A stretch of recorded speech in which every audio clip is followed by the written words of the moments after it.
Marcus Wellington stood in his penthouse office, looking down at the busy city streets below. At 32, he owned half the buildings he could see. His company, Wellington Industries, was worth $12 billion.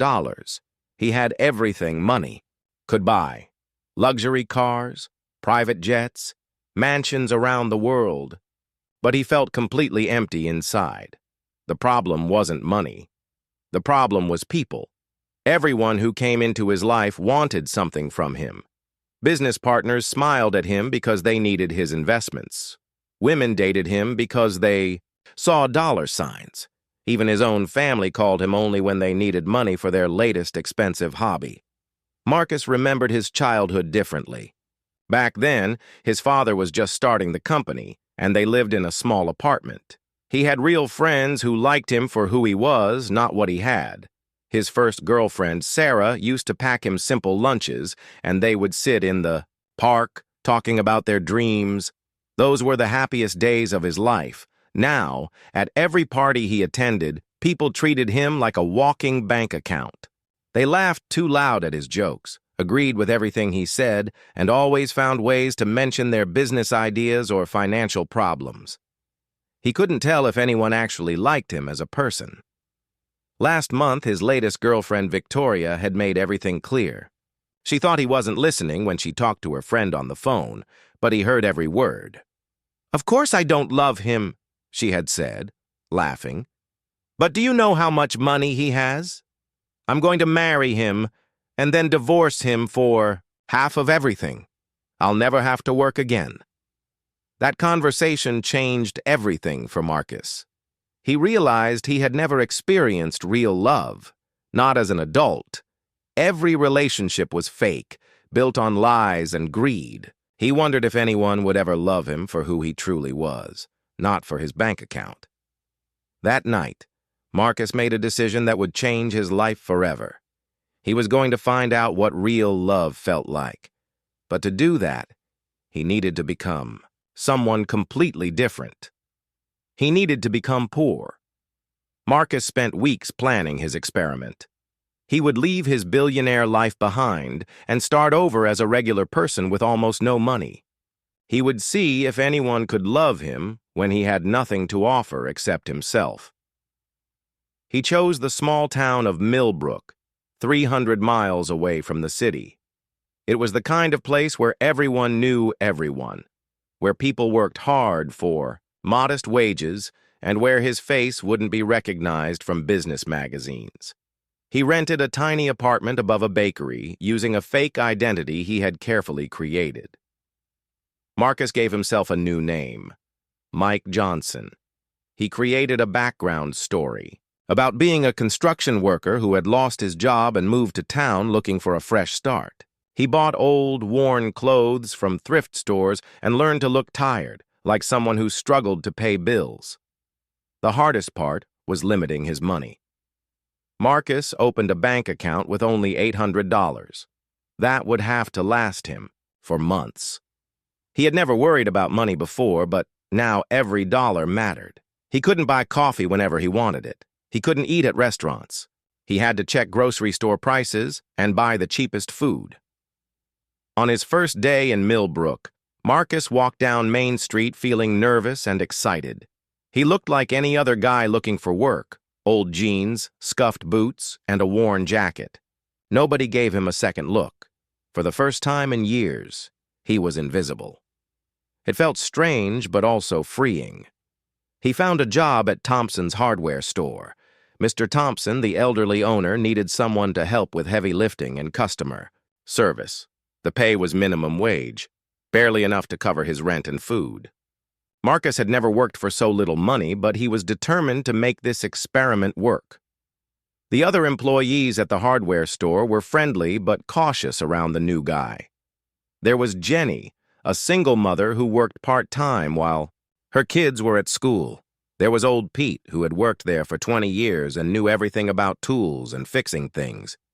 And there was Lisa, the store manager, who seemed kind but stressed about money problems.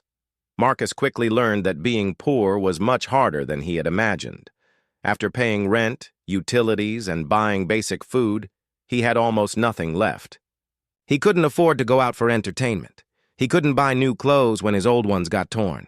He had to walk everywhere because he couldn't afford a car. But something interesting started happening. Without money to spend on expensive entertainment, Marcus began noticing simple pleasures he had forgotten about. He enjoyed watching sunsets from his small apartment window. He liked talking to his elderly neighbor, Mrs. Chen, who taught him how to grow vegetables in small pots. He found happiness in a good book from the library or a free concert in the town park. At work, Marcus discovered that his co-workers were some of the most genuine people he had ever met. They didn't know he was rich, so they treated him like an equal. When Pete's truck broke down, everyone chipped in a few dollars to help him fix it. When Jenny's son got sick, Lisa covered her shifts without being asked. These people took care of each other not because they had to, but because they wanted to.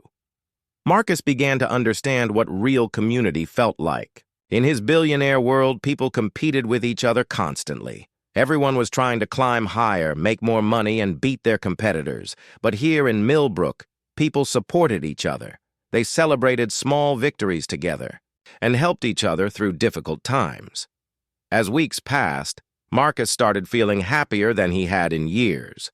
The work was hard and the money was tight, but he felt like he belonged somewhere. He wasn't just Marcus Wellington, the billionaire businessman. He was Mike Johnson, a regular guy who worked hard and cared about his friends. But Marcus hadn't forgotten the real reason for his experiment. He wanted to find someone who could love him for who he was, not what he had. He wondered if that person existed in this small town. He was about to find out that love could appear in the most unexpected places. 3 months into his new life as Mike Johnson, Marcus had settled into a routine that felt surprisingly comfortable. He woke up early, walked to Thompson's hardware store, spent his day helping customers and organizing inventory, then walked home to his small apartment. His hands were getting calloused from real work, and he was losing the soft appearance of someone who had never struggled. The people of Millbrook were starting to accept him as one of their own. Mrs. Chen had become like a grandmother to him, often inviting him for dinner when she made too much food. Pete taught him how to fix things with his hands, skills that Marcus had never needed as a billionaire. Jenny shared stories about her kids, and sometimes asked his advice about single parenting, which made Marcus feel useful in ways that business deals never had. But Marcus was still searching for what he had come to find: real love. He had been watching the single women in town, wondering if any of them might be the person who could love him for who he was inside. There was Maria, the bai, pretty waitress at the town's only restaurant, but she seemed more interested in men with money. There was Amy, the bank teller, but she barely spoke to him when he came in to deposit his small paychecks. Then there was Emma. Emma Rodriguez worked at the town library and volunteered at the animal shelter on weekends. Marcus first noticed her when he started borrowing books to fill his evening hours. She was beautiful, but not in the flashy way of the women who usually chased after his money.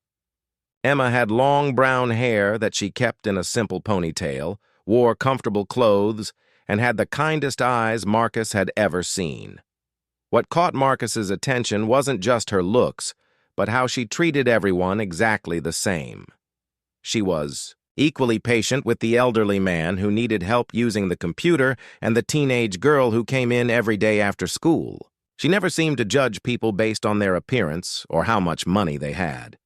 Marcus started visiting the library more often than necessary. He would check out books he didn't really need, just to have a reason to talk to Emma. She was always friendly but professional.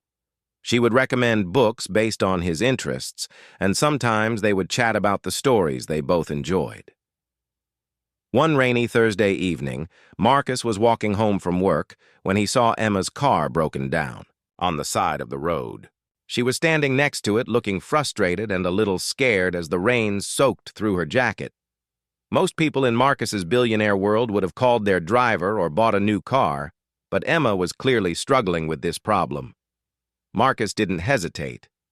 He jogged over to her, getting soaked in the process. "Hey, Emma, car trouble?" he asked, trying to sound casual while rain dripped from his hair. Emma looked relieved to see a familiar face. "Hi, Mike.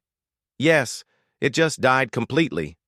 I was trying to call my brother, but my phone battery is dead too." She looked embarrassed about her situation, like she was ashamed that she couldn't afford a reliable car. "Don't worry about it," Marcus said. "Pete taught me a few things about engines. Mind if I take a look?" Emma nodded gratefully, and Marcus opened the hood of her old Honda.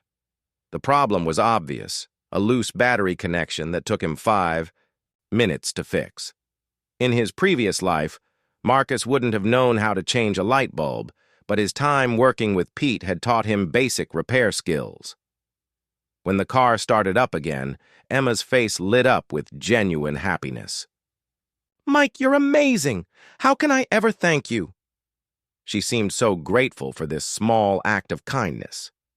"Don't worry about it," Marcus said, wiping his greasy hands on his work clothes. "We all help each other out here, right?" Emma smiled at him in a way that made his heart race. "Let me at least buy you coffee sometime. It's the least I can do," Marcus agreed, trying to hide how excited he felt. This was the first time in years that a woman had asked him out because she liked him, not because she wanted his money. Their first coffee date happened the next weekend at Millbrook's small cafe. Marcus was nervous in a way he hadn't felt since he was a teenager. In his billionaire life, he always knew exactly what to say to impress people. But with Emma, he wanted to be real, not impressive. They talked for 3 hours without running, out of conversation. Emma told him about her dream of opening a program to help kids learn to read better. She explained how she had grown up poor and knew how much difference a good education could make in someone's life. Marcus found himself sharing stories from his childhood, the real ones, about growing up in a small apartment and having dreams bigger than his circumstances. "You know what I love about this town?" Emma said, looking out the cafe window at people walking by. "Everyone here works hard for what they have. Nobody puts on airs or pretends to be something they're not. People are just real." Marcus felt a pang of guilt about his deception, but he pushed it aside. He was being real with Emma, more real than he had been with anyone in years. The only lie was about his money, and that was exactly what he needed to hide to find out if she could truly love him. As their relationship grew over the following weeks, Marcus discovered what it felt like to be loved for who he was inside. Emma never asked him about his future career plans or how much money he wanted to make. She cared about his thoughts, his dreams, his sense of humor, and his kindness to others. Emma would pack extra lunch and share it with him when she knew his budget was tight. She invited him to free community events like outdoor movies and town festivals. When they spent time together, she seemed genuinely happy just to be with him, talking and laughing about everything and nothing. Marcus had never felt so comfortable with another person. With Emma, he didn't have to perform or impress anyone. He could just be himself, the person he was underneath all the money and business success. Emma seemed to love that person completely. But Marcus was also falling deeper in love than he had ever been before. Emma's kindness, her strength, her dreams, and the way she cared about making the world better. Everything about her was exactly what he had been searching for his entire life. The problem was that his experiment was working too well.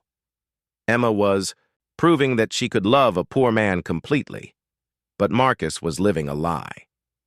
Every day that passed made him feel more guilty about deceiving her. He wanted to tell her the truth about who he really was, but he was terrified that everything would change. What if Emma felt betrayed by his deception?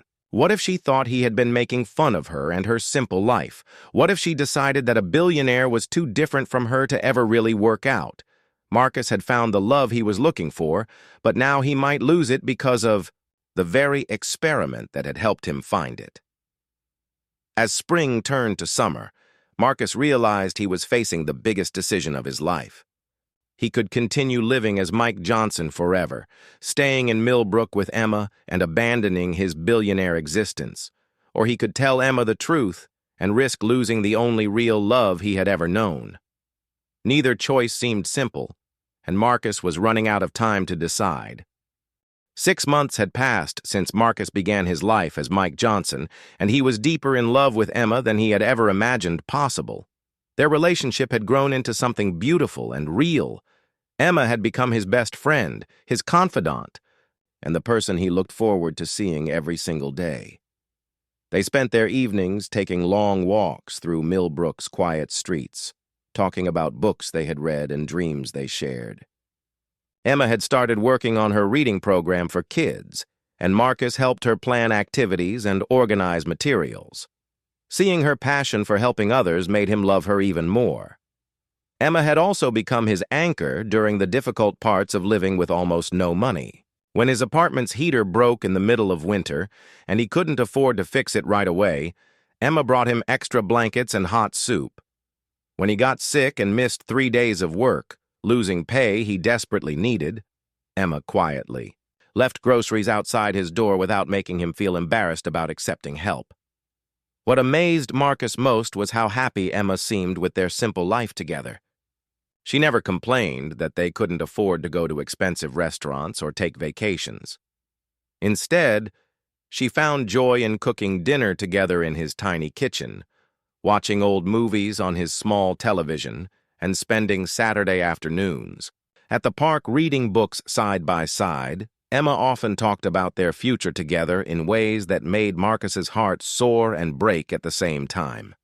She would mention how they could save up for a small house together, or how she hoped their children would grow up with the same strong values that Millbrook families shared.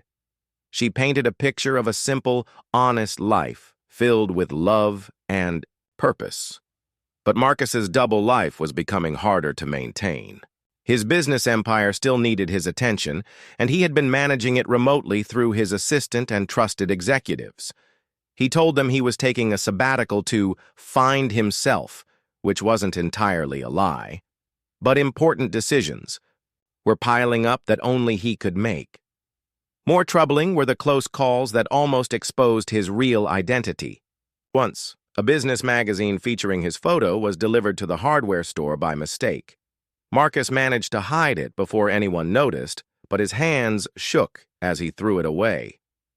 Another time, Emma mentioned seeing a news report about Wellington Industries and wondered out loud what it would be like to be that rich. Marcus had to excuse himself to the bathroom to compose himself. The guilt was eating away at him. Every time Emma looked at him with complete trust and love, Marcus felt like he was betraying her. She was falling in love with Mike Johnson, the struggling hardware store worker. But that person didn't really exist. What would happen to her love when she discovered who he really was? Marcus's internal struggle came to a head when Emma's brother Carlos came to visit for a weekend. Carlos was a mechanic who worked in the city and had a natural suspicion of people who seemed too good to be true. From the moment they met, Carlos studied Marcus with careful eyes. "So, Mike," Carlos said during dinner at Emma's small apartment, "what did you do before you came to Millbrook? Emma says you were in construction, but your hands don't look like someone who's been doing manual labor his whole life." Marcus felt his pulse quicken. "I did more project management than actual building," he said, trying to keep his voice steady. "Mostly paperwork and coordinating with different teams." Carlos nodded, but didn't look convinced. Later, Marcus overheard him talking quietly to Emma in the kitchen. "Something doesn't add up about your boyfriend, Em. He talks like he's educated, he knows things that construction workers usually don't know, and he fixes problems too easily, like someone who's used to having resources." Emma defended Marcus firmly. "Carlos, you're being paranoid. Mike is honest and kind, and that's all that matters to me. Not everyone fits into neat categories." But Marcus could see that Carlos had planted a seed of doubt in Emma's mind. She started asking more questions about his past, casual questions that felt like she was trying to piece together a puzzle. Where exactly had he worked before? What were his parents like? Why didn't he ever talk to old friends from his previous life? Marcus answered her questions as carefully as he could, but he could feel the foundation of lies he had built starting to crack. He realized that he couldn't keep living this deception forever. Emma deserved to know the truth about who he was, even if it meant losing her. But before Marcus could figure out how to tell Emma about his real identity, disaster struck in an unexpected way. Mr. Thompson, the owner of the hardware store, had a heart attack and was rushed to the hospital. The doctor said he needed expensive surgery that his insurance wouldn't fully cover, and the stress might force him to sell the store to pay his medical bills. This news devastated everyone who worked at Thompson's hardware. Jenny worried about finding another job that would work with her childcare schedule. Pete, who was too old to start over somewhere else, talked about having to retire early without enough savings. Lisa tried to hold everything together, but she couldn't hide her fear that they would all lose their jobs. Emma was heartbroken too, not just for Mr. Thompson, but for what this would mean for the whole community. Thompson's hardware was more than just a store. It was a gathering place where neighbors helped each other with projects and shared advice about fixing things around their homes. "I wish there was something we could do," Emma said to Marcus one evening as they walked past the closed hardware store. "Mr. Thompson has been so good to this town for 30 years. It's not fair that he might lose everything because he got sick." Marcus stared at the dark windows of the store and felt his heart breaking. He had the power to fix this problem with a single phone call. The money Mr. Thompson needed for his surgery was less than Marcus spent on a weekend vacation in his old life. He could buy the hardware store and keep everyone employed without even noticing the expense. But doing that would require revealing who he really was. And once Emma knew the truth about his billions, everything between them would change forever. She might feel betrayed, manipulated, or deceived. She might decide that their relationship had been built on lies and walk away from him forever. Marcus faced an impossible choice. He could save Mr. Thompson, keep his co-workers employed, and preserve an important part of Millbrook's community, but only by risking the loss of the first real love he had ever found. Or he could protect his relationship with Emma by staying silent, while watching good people suffer from problems he could easily solve. As he looked at Emma's sad face in the streetlight, Marcus realized that the time for his experiment was coming to an end. One way or another, Mike Johnson's life in Millbrook was about to change forever. The question was whether Marcus Wellington could find a way to keep Emma's love when she learned who he really was. The weight of his decision pressed down on him as they walked home in silence, both of them thinking about how quickly everything they cared about could disappear. Marcus spent 3 sleepless nights wrestling with his decision. Every time he closed his eyes, he saw Mr. Thompson's pale face in the hospital bed, and he heard Emma's voice talking about how unfair it was that good people had to suffer. He also kept replaying every beautiful moment he and Emma had shared, wondering if he was about to destroy the only real happiness he had ever known. On Thursday morning, Marcus made his choice. He couldn't watch Emma's heart break, while he had the power to help. He couldn't let Mr. Thompson lose everything, or let Pete and Jenny and Lisa worry about their futures when he could solve their problems so easily. His experiment had taught him what real love felt like, but it had also taught him what real community meant. These people had become his family, and families take care of each other. Marcus called his personal assistant from a payphone outside of town, far from anywhere Emma might see him. "Rebecca, I need you to set up an anonymous donation immediately," he said, his hands shaking as he held the receiver. "Mr. Wellington, where have you been? We've been trying to reach you about the merger with—" "Not now, Rebecca. Listen carefully. There's a man named Robert Thompson in Millbrook General Hospital. He needs heart surgery, and he can't afford it. I want you to arrange for his entire medical bill to be paid anonymously." Set it up through one of our charitable foundations, but make sure no one can trace it back to me. How much are we talking about, sir? Whatever it costs. Also, I want you to create a trust fund that will provide a salary for Thompson to keep his hardware store running, even if he can't work for a while. Make it look like it's coming from a national foundation that supports small businesses in rural communities. Rebecca was quiet for a moment. Sir, may I ask why? Just do it, Rebecca, and do it fast. These people don't have time to wait. Marcus hung up the phone and leaned against the payphone booth, feeling both relief and terror. He had just taken a huge step toward revealing his identity, but he couldn't regret helping people he cared about.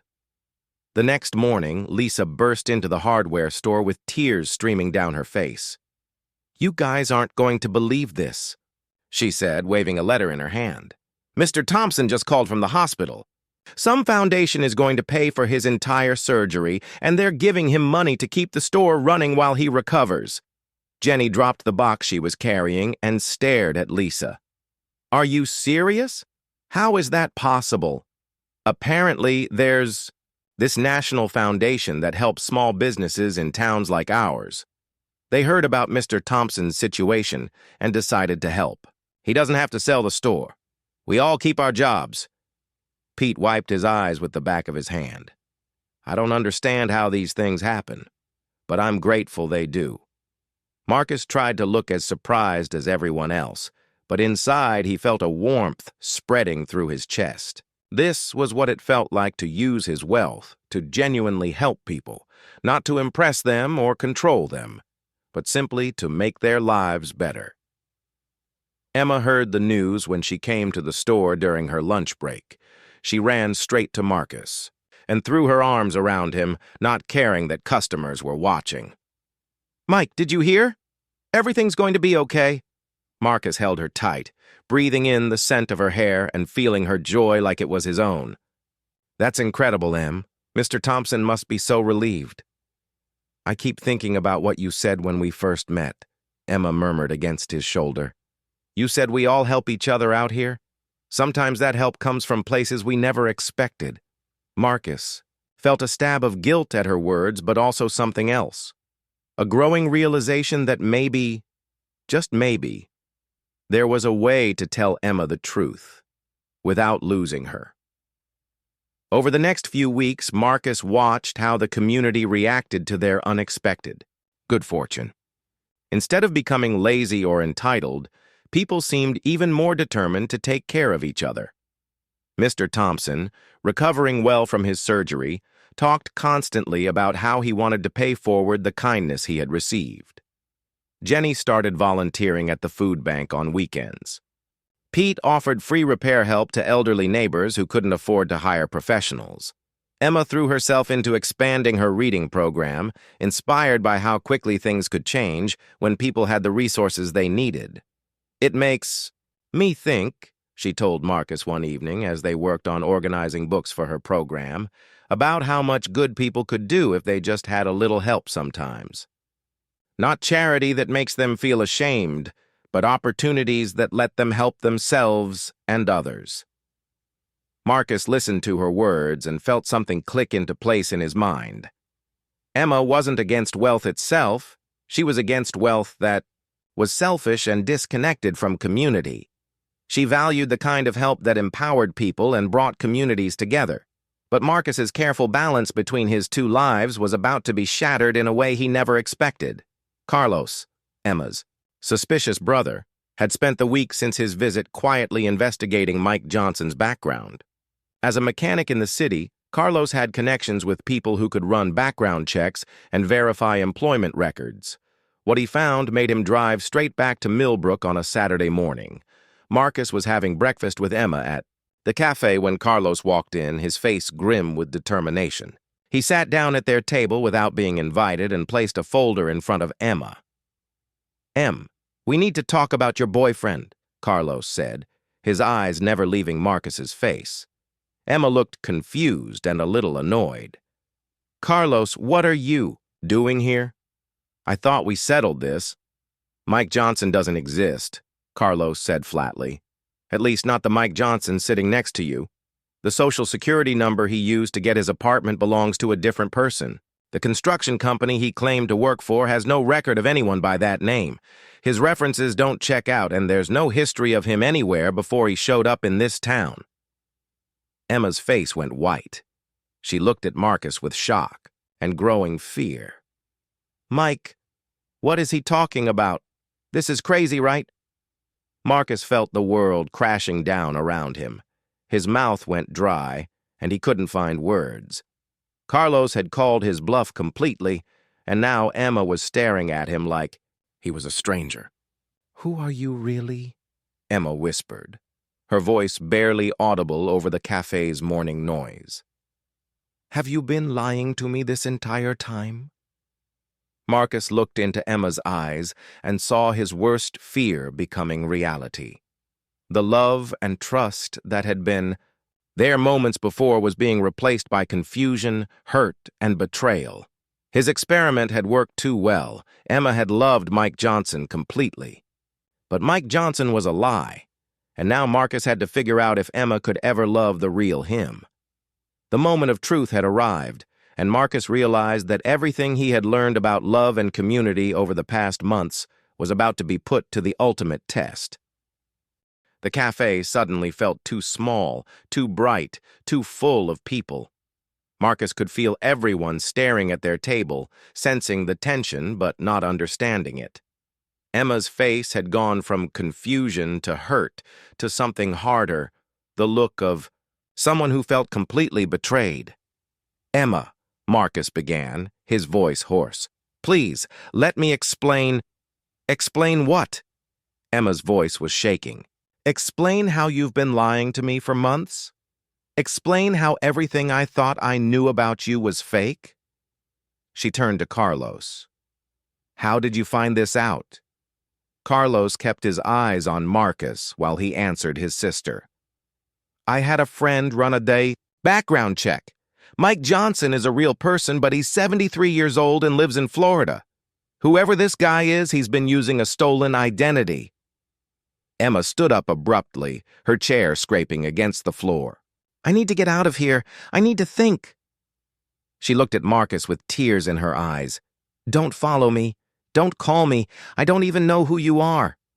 Marcus watched her walk out of the cafe, feeling like his heart was being torn out of his chest.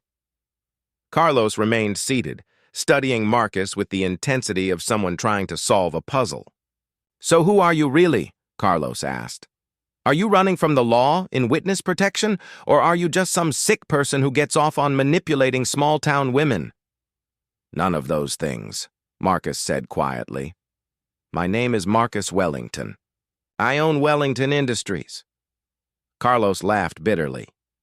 "Right, and I'm the President of the United States." Marcus pulled out his phone and showed Carlos a news article with his picture. Then he showed him his real driver's license, which he had, kept hidden in his wallet for emergencies. Carlos's expression slowly changed from skepticism to shock as he realized Marcus was telling the truth. "You're actually him," Carlos said, staring at the photos. "You're worth billions of dollars. Why the hell are you pretending to be poor? In a place like Millbrook?" Marcus spent the next hour telling Carlos the whole story. He explained about feeling isolated by his wealth, about never knowing if people loved him for who he was, about his experiment to find real love. Carlos listened without interrupting, his face growing more thoughtful as the story went on. "So you were testing my sister," Carlos said when Marcus finished, "seeing if she was good enough for the great Marcus Wellington." "No," Marcus said firmly. "I was testing myself. I was trying to find out if anyone could love me without my money, but I ended up learning that I didn't know how to love anyone else either. Emma taught me what love really means. She taught me what community means. I came here thinking I was better than everyone else, but these people, your sister, Mr. Thompson, Pete, Jenny, they're better human beings than I ever was." Carlos was quiet for a long time, thinking. Finally, he said, "Emma's going to hate me for saying this, but I actually believe you. The way you look when you talk about her, that's not fake. But you screwed this up badly, man." Emma doesn't care about money, but she cares about honesty. She's going to feel like everything between you two was a lie. It wasn't a lie, Marcus said desperately. The feelings were real. The person I became here, with her, that was real. I just hid where I came from. You didn't just hide where you came from. You created a completely fake identity. You made her fall in love with someone who doesn't exist. Marcus knew Carlos was right, but he couldn't accept that everything was over. How do I fix this? How do I show her that my feelings are real? Carlos stood up to leave. I don't know if you can, but if you're going to try, you better start by being completely honest about everything, and you better have a damn good reason why she should trust you after this. For the next 3 days, Marcus barely ate or slept. He called Emma repeatedly, but she wouldn't answer her phone. He went to the library where she worked, but she had taken time off. He even went to her apartment, but she wouldn't open the door, though he could hear her crying inside. The news of Mike Johnson's real identity spread through Millbrook like wildfire. Some people were angry, feeling like Marcus had made fools of them all. Others were more curious than upset, especially after someone recognized his name and looked up how much money he actually had. A few people, like Pete and Mrs. Chen, seemed more hurt than angry. I don't care if you're rich or poor, Pete told him at the hardware store. But I care that you lied to us. We trusted you, son. We let you into our lives, and you were pretending to be someone else the whole time.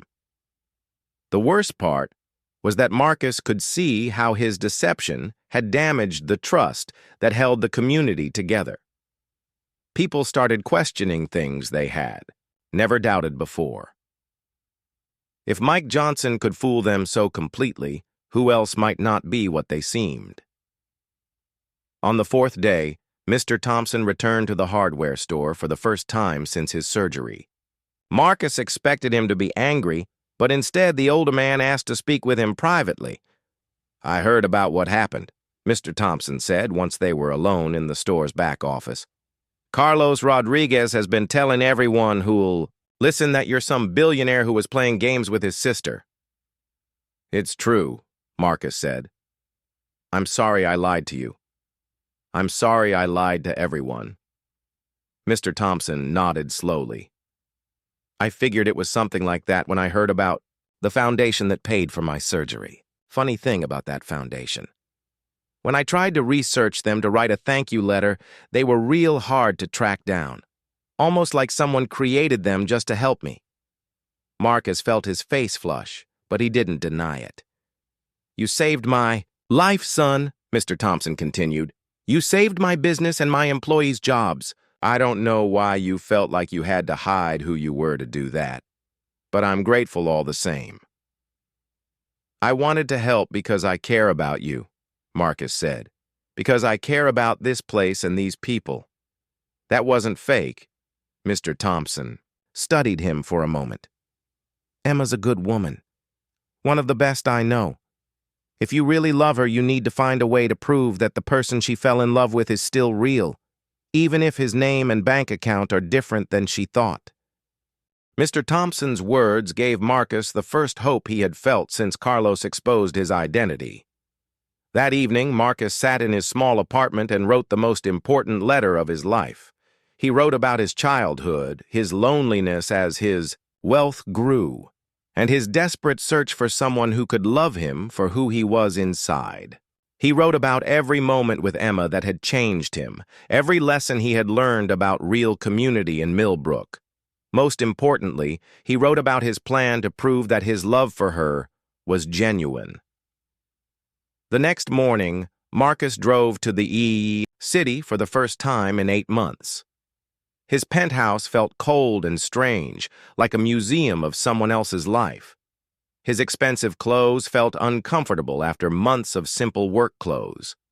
Even his reflection in the mirror looked different. His hands were calloused, his face was tanned from outdoor work, and his eyes looked more alive than they had in years. Marcus spent the day meeting with his lawyers and accountants, setting up something he had never imagined doing before. By evening, everything was arranged. Now he just had to hope that Emma would give him one chance to explain. He returned to Millbrook and slipped the letter under Emma's door late that night. In it, he asked her to meet him at the town park on Saturday afternoon, promising that if she heard him out just once, he would leave Millbrook forever if that's what she wanted. Saturday came with perfect spring weather. Marcus arrived at the park early and sat on the bench where he and Emma had spent so many happy afternoons reading together. He wasn't sure she would come, but at exactly 3 o'clock, he saw her walking across the grass toward him. Emma looked tired and sad, but she was there. She sat on the far end of the bench, keeping distance between them. "I read your letter," she said without looking at him. "I understand why you did what you did, but that doesn't make it hurt less. I fell in love with Mike Johnson. I don't know who Marcus Wellington is." "You do know me," Marcus said gently. "Every conversation we had, every moment we shared, every time I told you how I felt about you, that was real. The only thing that was fake was my name and my bank account." Emma finally looked at him, her eyes still full of hurt. "How can you say that? Mike Johnson was a construction worker looking for a fresh start. Marcus Wellington is a billionaire who owns half the city. Those aren't just different names, they're completely different lives." "You're right," Marcus said. "They are different lives, and I'm here to choose which life I want." He handed her a folder of legal documents. Emma opened it with confusion, then her eyes widened as she read. "I don't understand," she whispered. "What is this?" "That's the paperwork transferring ownership of Wellington Industries to a charitable foundation," Marcus explained. "The foundation will use the profits to fund education programs, help small communities like Millbrook, and provide opportunities for people who need them. I'm keeping just enough money to live comfortably. About what a successful small business owner might have." Emma stared at the papers. "You're giving away billions of dollars?" "I'm giving away money that never made me happy," Marcus said. "The happiest I've ever been was right here in Millbrook, working at the hardware store, walking with you in the evenings, helping Mrs. Chen with her garden. I learned that I don't need billions of dollars. I need purpose, community, and love." Emma was quiet for a long time, reading through the documents. "This is crazy, Marcus. You can't just give away your entire fortune because you feel guilty about lying to me." "I'm not doing this because I feel guilty," Marcus said. "I'm doing this because you taught me what really matters.